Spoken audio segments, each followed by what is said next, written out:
more people joining the protest. Geographically speaking, it seems to be turning possibly national. Could that be the case, do you think? It's absolutely definitely spreading. The protest actually on Occupy Wall Street last week compared to this week, it has grown immensely.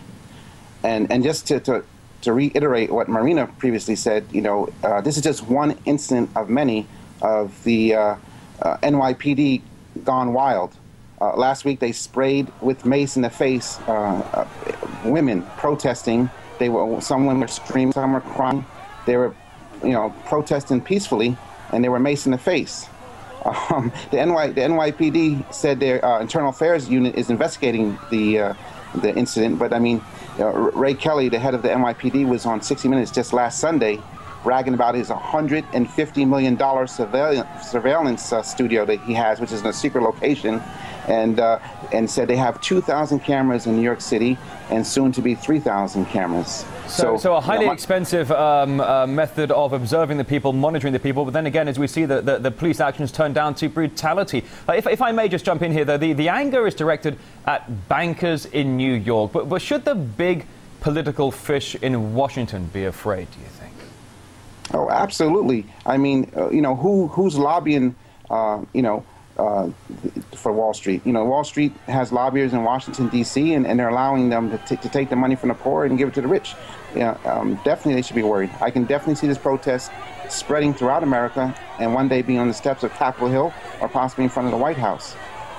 If I may, there are certainly many that are drawing comparisons here over the past number of months of campaigns and protests across the Eurozone. Of course, as we've seen in more recent months, those across the Arab world and Northern Africa and the Middle East as well. But Obama is facing re-election next year. The campaign is already on. How could these protests affect that? Surely this could be perhaps a bit of an advantage or an edge for the Republicans. Absolutely. Obama doesn't need any more bad press or publicity. Basically, the reason behind these protests are the United States citizens are getting fed up. A lot of people are out of work. They can't find work. They're scraping by paycheck to paycheck.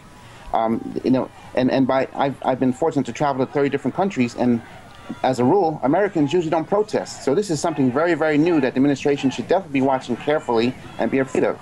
And really, they should, listen to the people. It's something that the government hasn't been doing lately. And they should definitely take heed. It certainly does seem that there is a trickle-down effect of where the protests are starting in New York and are spreading, as we had said, to Boston and then heading west across America. But can I ask you, does the average American really understand the level of corruption between Wall Street and Capitol Hill? That the big money players, the energy companies, the defense industry, the communication companies, they're the ones that really finance and dictate the campaign policies in Washington. Do people understand that when it comes to bailouts, it's banks paying banks and the middleman, the middle class, consistently being overlooked and neglected? I would say absolutely without a doubt, no. The average American, unfortunately, does not realize the amount of corruption, the lobbying policies.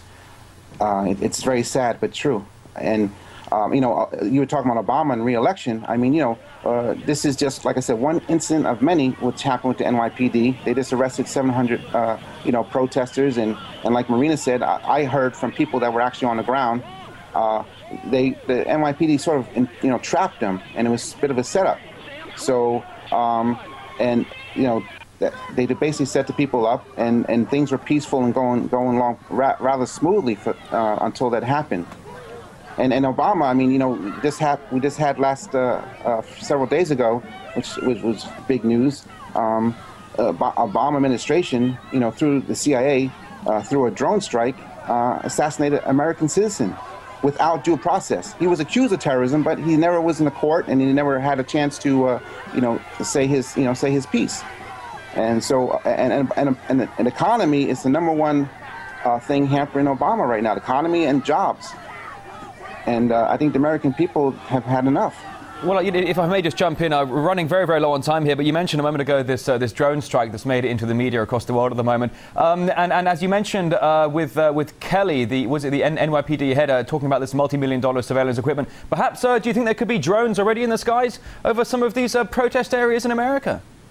I absolutely positively think there could be. However, I do know for a fact, because I cover drones and stories quite extensively, the NYPD has contacted the Federal Aviation Administration for the use of drones. Now, they're talking about surveillance drones right now, and they already have 2,000 cameras, adding another 1,000, but I could see in the near future what's to stop them from getting weaponized drones, flying above for crowd control for this very purpose, for a peaceful demonstration.